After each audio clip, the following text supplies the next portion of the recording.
What separates survivors from victims? When danger appears, it's not strength. It's not courage, and it's definitely not luck. It's mind training. Military personnel, security professionals, pilots, and highly vigilant individuals develop habits that help them think clearly when everyone else is losing control. We're going to break down the 5 habits that separate prepared people from unprepared people. And stay until the end, because the number 1 habit might completely change how you think about danger. Let's begin. Control your mind before you control the situation. The first battle in any dangerous situation isn't against the threat, it's against yourself. The moment something unexpected happens, your body enters survival mode. Your breathing speeds up, your heart rate increases, your judgment begins to narrow. Most people allow fear to drive their actions. Professionals don't. They understand that panic is contagious, but so is calm. Before they make a move, they stabilize their mind, because a calm mind notices details. A calm mind sees opportunities. A calm mind makes better decisions. When everyone else is reacting emotionally, trained people are asking questions. What exactly is happening? What is the actual threat? What are my options? The situation hasn't changed, but their mindset has. And that's often the difference between a good decision and a terrible one. Remember this simple rule: stop, think, observe, proceed. You cannot control the situation until you control yourself. Number 4, observe more than you speak. One of the biggest differences between ordinary people and highly vigilant people is awareness. Most people walk through life distracted. Their eyes are on a screen. Their mind is somewhere else. They're physically present, but mentally absent. Professionals operate differently. They constantly scan their surroundings. They notice unusual behavior. They identify exits. They recognize things that don't fit the environment. Not because they're paranoid, because they're paying attention. Awareness gives you something incredibly valuable: time. And in dangerous situations, time is one of the most powerful advantages you can have.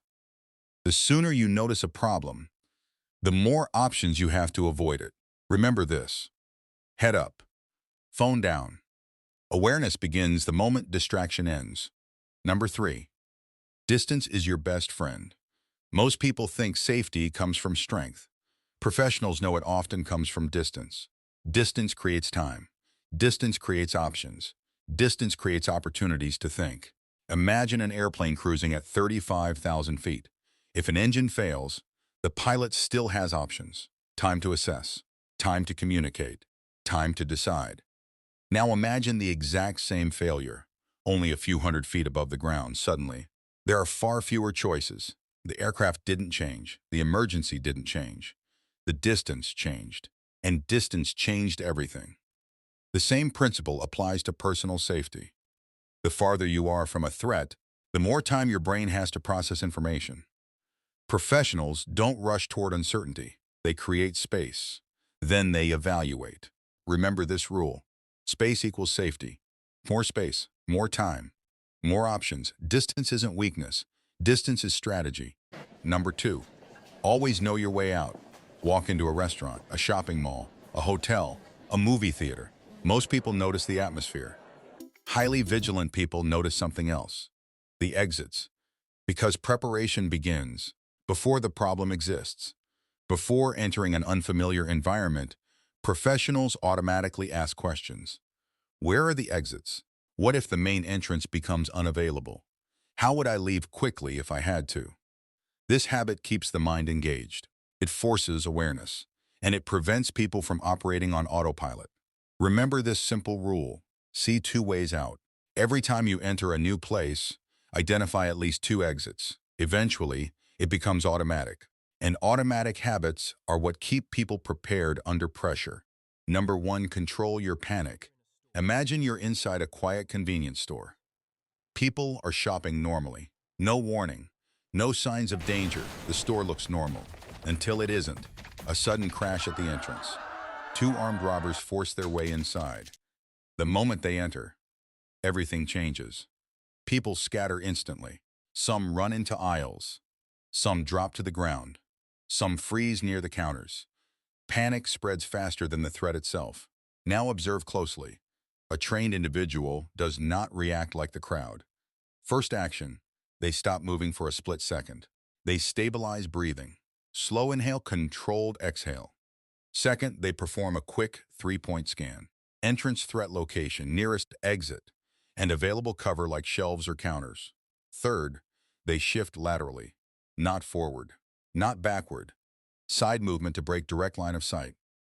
Fourth, they avoid crowd clusters, because crowds create bottlenecks and confusion. Fifth, they identify a secondary exit, not the main entrance, a safer alternate route. Sixth, they monitor threat focus, where attention is directed and where movement is least risky. Only then, they move. Slow, controlled, precise, using crowd noise and chaos as cover. Now compare that to the untrained person. Random movement, blocked exits, no awareness of direction or cover. Same situation, completely different outcome. Because trained thinking is not faster movement, it is structured decision-making under pressure. And in real danger, structure creates time. Time creates options, and options create survival.